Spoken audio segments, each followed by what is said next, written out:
Moss has been around since the first plants were able to survive on solid ground.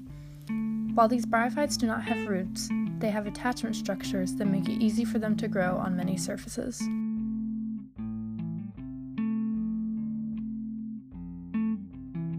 Moss holds moisture very well and helps facilitate decomposition. Moss mats are home to many invertebrates and salamanders. Moss is a very important part of the ecosystem.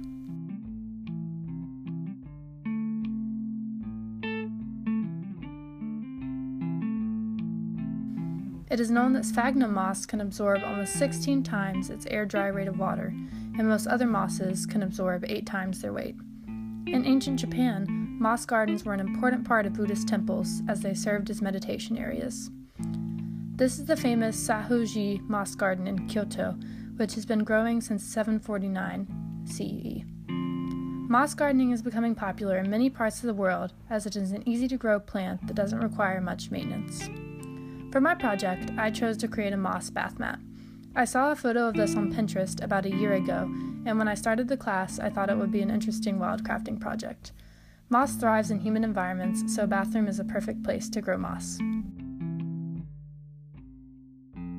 For the base of the project, I needed a large piece of foam, a smaller piece of foam, an X-Acto knife, a smoldering tool, and a Sharpie.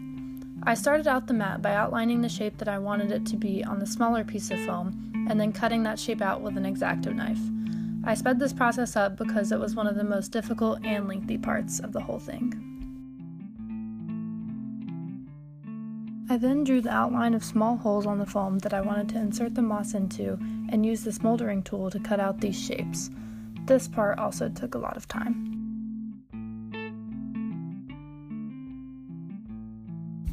When I was finished with this, I decided to spray paint the foam black so that stains wouldn't be so apparent. I then cut out the larger piece of foam using the same method as before and the smaller piece as a template.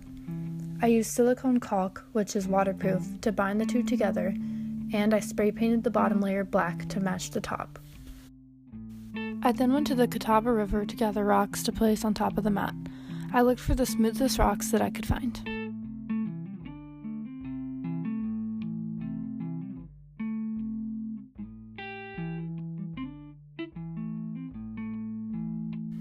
Soon after, I went to Sandy Bottom, a wetland preserve that is owned by UNCA, to collect sphagnum moss to put into the moss holes. There was an abundance of sphagnum moss there, and I was pretty happy with all that I collected. To uproot the moss, I carefully dug my hands as deep into the moss as I could and lifted up gently. I tried to remove as much of the attachment structures as I could and keep the moss intact.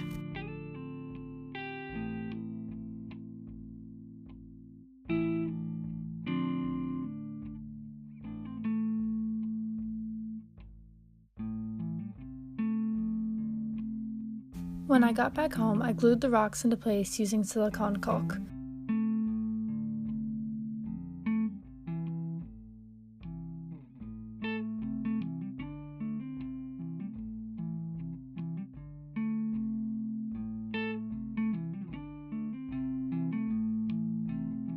I soon realized that even though I collected much more than I thought I would need, I didn't have enough to completely cover the top of the mat.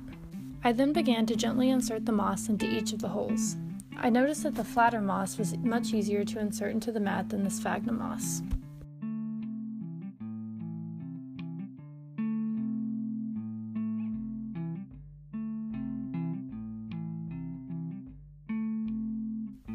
To take care of the mat, I sprayed it with water twice a day. Finally, I gathered more rocks and was finished.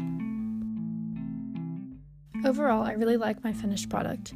It looks different than the ones I originally saw, but I like it more because it includes real moss found in nature rather than dried moss bought online, and the rocks give it a good aesthetic look.